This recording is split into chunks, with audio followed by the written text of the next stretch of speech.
प्रत्येक पिला को स्वागत करुच्ची मोर YouTube channel revolution in education 3.0 को। आज आम जो विषय आलोचना करवा सेटा हूँ सीपीटी एग्जाम रे जो स्थान संरक्षण होता बा सीट रिजर्वेशन होता कौन एससीबीसी पिला माने अधिका सुविधा पाइबे से रिगार्डिंग आज नोटिस बाहरी जे देखिबा मंगलवार दिन गोटे higher education department notice release करछि। सेठी से मेंशन करिछि चलित वर्ष पाखरु एससीबीसी पिला माने 11.25 तांको पई स्थान संरक्षण रहिबो।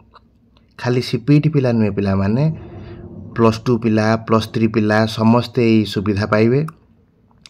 गतकाली नोटिस से माने बाहर करिछि हायर एजुकेशन डिपार्टमेंट। आजिर समाज पेपर एटा मध्य प्रकाशित होईछि तानै मध्य संपूर्ण विधिवत भाव में विज्ञप्ति प्रकाश पाइछि पिला माने त माने देखि पारथुबो। आज जहाँ टॉपिक अछि कौन अछि टॉपिक अछि जे सीपीटी तमरो जो सीपीटी एग्जाम अछि से जो सीपीटी रे आपण माने रिजर्वेशन पाइबे से रिगार्डिंग आज मोर ए पूरा आलोचना देखि पारथिबे किभली भाव में सीट रिजर्वेशन रोची सीपीटी एग्जाम को स्थान संरक्षण को लेकिन एससीबीसी पिला माने कोन अधिक सुविधा पाइबे कौन देछि पेपर रे कौन अछि नोटिस चलंत आम आलोचना करबा ए वीडियो रे। देखंतु एटा जो नोटिस टे आछि देखंतु उच्च शिक्षा रे एससीबीसी को 11% 25 स्थान संरक्षण पई गोटे विज्ञप्ति आसीछि। तापर देखंतु लेखा है स्नातकोत्तर नाम लेखार तत्काल लागू हेबो। या अर्थ ये जो पीजी एंट्रांस होती एससीबीसी पिला माने अधिक लाभवान हेबे से 11% 25 सीट रिजर्वेशन रहिबो जोटा पिला माने खुशी खबर एससीबीसी पिला मानक पई। आ अन्य कैटेगरी मध्य किसी सामान्य परिवर्तन होती चिठी पढ़िले आपण माने जानि परिबे। देखंतु एटा आजिकार पेपर समाज पेपर जदि आपण देखिबे से समाज पेपर रे मध्य आसी देखंतु भुवनेश्वर 20/5 राज्य सरकार उच्च शिक्षा क्षेत्र में सामाजिक और शिक्षागत भाव में पछुआ वर्ग जोटा आम कहते एससीबीसी छात्र छात्री 11.25% संरक्षण व्यवस्था लागू करिसेंती। मंगलवार उच्च शिक्षा विभाग पक्षरु ये संक्रांत रे गोटे विज्ञप्ति प्रकाश पाई सारी गोटे नोटिस पिला माने बाहरी सारी जे रिगार्डिंग कुछ विज्ञप्ति रे उल्लेख रही जे चलित वर्ष अर्थात 2025-26 रु एही संरक्षण व्यवस्था लागू हो माने एही वर्ष ठारू एही एससीबीसी रिजर्वेशन टा व्यवस्था टा लागू हो उच्च शिक्षा क्षेत्र रे बुझी पाले। कुछ समस्त सरकारी विश्वविद्यालय सरकारी और सरकारी अनुदान प्राप्त जोटा हम एडेड स्कूल बोली कॉलेज बोली कहूँ हायर सेकेंडरी स्कूल बा कॉलेज बोली कहूँ से अनुदान प्राप्त उच्च शिक्षा विभाग में लागू हेबो सरकारी व्यवस्था लागू हेबो।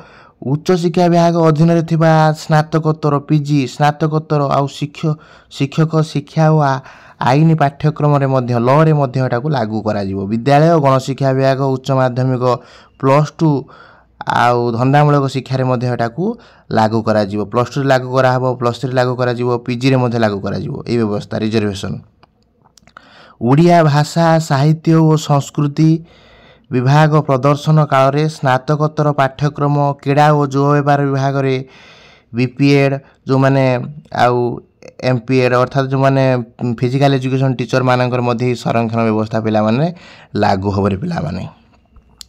देखंतु तापरे कोन अछि केते परसेंटेज लागू होबो देछि केउ वर्ग रु केते संरक्षण मिलिबो से नै विज्ञप्ति रे उल्लेख रहिछि। चलित वर्ष रे नाम लेखा समय अनुसूचित जाति एसएससी वर्ग को 16.25 संरक्षण मिलिबो जोटा आम एससी बोली कहूँ एससी कास्ट मान को 16% संरक्षण मिलिबो। अनुसूचित जाति जो माने अछंती एसटी शेड्यूल ट्राइब मान को मिलिबो केते 22.5% संरक्षण मिलिबो। सेहीपरि एससीबीसी को 11.25% संरक्षण तांकर व्यवस्था अच्छी। आ जो माने भिन्नक्षम पीडब्ल्यूडी फिजिकल हैंडिकैप 5% संरक्षण व्यवस्था लागू हो एडमिशन ले तुम पिला माने जो माने एक्स सर्विसमैन अच्छा 1% ସଂରକ୍ଷଣ ବ୍ୟବସ୍ଥା ଲାଗୁ ହେବ। ଆପରେ ଆମେ ଆଲୋଚନା କରିବା ଯେ ତମର ହେଉଛି ଯେଉଁ ଏଇ ଯେଉଁ ରିଜର୍ଭେସନ୍ ଯେଉଁ ବ୍ୟବସ୍ଥା ରହିଲା ତମ ଉପରେ କ'ଣ ପ୍ରଭାବ ପିଲାମାନେ ପଡ଼ିବ।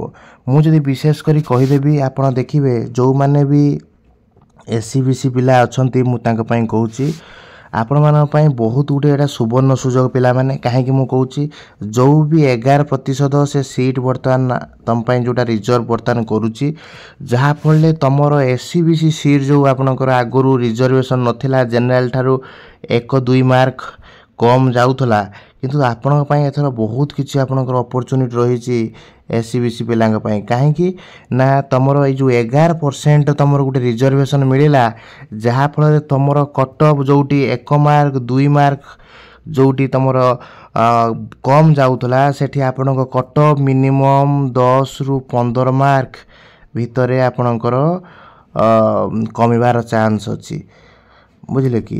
ଯେଉଁମାନେ SC BC ପିଲାମାନେ ଅଛ ସେମାନଙ୍କର ମୁଁ କହିବି ଏଥର ବହୁତ ଭଲ କଲେଜ ତୁମ ସିଲେକ୍ସନ୍ ହେବ। ଯେଉଁମାନେ 10ରୁ 15 ମାର୍କ ଜେନେରାଲ ସିଲେକ୍ସନ୍ ଠାରୁ ତୁମର 10ରୁ 15 ମାର୍କ ଥିଲେ ମଧ୍ୟ ତୁମକୁ ଭଲ କଲେଜରେ ପିଲାମାନେ ତୁମେ ଏଥର ସିଲେକ୍ସନ୍ ହେବ। ସେଥିପାଇଁ ତୁମେ ପୁରା ଯେଉଁମାନେ SC BC ପିଲା ଅଛ ସେମାନଙ୍କ ପାଇଁ ଗୋଟେ ଖୁସିର ଖବର ପିଲାମାନେ। ଆଉ ମୁଁ ବିଶେଷ କରି ଯେଉଁମାନଙ୍କୁ କହିବି ଯେଉଁମାନେ ଫିଜିକାଲ୍ ହ୍ୟାଣ୍ଡିକ୍ୟାପ୍ଟ ଯେଉଁମାନେ ରହିଛନ୍ତି ସେମାନଙ୍କ ପାଇଁ ବି ଗୋଟେ ଖୁସିର ଖବର। କାହିଁକି ନା ଯେଉଁମାନେ PWD ରହିଛନ୍ତି PWD ପିଲାମାନଙ୍କ ପାଇଁ କାହିଁକି ଖୁସିର ଖବର ମୁଁ କହୁଛି ଦେଖନ୍ତୁ ଆଗରୁ ପିଲାମାନଙ୍କୁ 4% ରିଜର୍ଭେସନ୍ ମିଳୁଥିଲା 4% ରିଜର୍ଭେସନ୍ ମିଳୁଥିଲା କିନ୍ତୁ ଏଇ ଯେଉଁ ବର୍ଷଠାରୁ ତୁମକୁ ଯେଉଁମାନେ ହ୍ୟାଣ୍ଡିକ୍ୟାପ୍ଟ ପିଲା ଅଛ ସେମାନଙ୍କ ପାଇଁ ମୁଁ କହୁଛି 5% ରିଜର୍ଭେସନ୍ର ସୁବିଧା ଗଭର୍ଣ୍ଣମେଣ୍ଟ ବର୍ତ୍ତମାନ ଦେଉଛି। ଏଇଟା ଗୋଟେ ଖୁସିର ଖବର।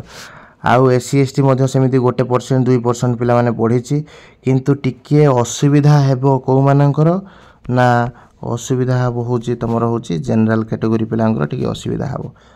ଏଇଟା ଥିଲା ତୁମର ଗୋଟେ କମ୍ପ୍ଲିଟଲି ଇନଫର୍ମେସନ୍। ମୁଁ ଆଶା କରୁଛି ସମସ୍ତେ ଏଇସବୁ ଜିନିଷ ବୁଝିପାରିଥିବ। ଯଦି କିଛି କମେଣ୍ଟ ବକ୍ସରେ କିଛି ତୁମର ଯଦି ଇନକ୍ୱାରି ଥାଏ କ୍ୱେଶ୍ଚନ୍ କରିପାରିବ ମୁଁ ମଧ୍ୟ ତା ରିପ୍ଲାଏ ଦେବି। ଆଶା କରୁଛି ସମସ୍ତେ ଭଲରେ ଥିବ। ଜୟ ଜଗନ୍ନାଥ। ବନ୍ଦେ ଉତ୍କଳ ଜନନୀ।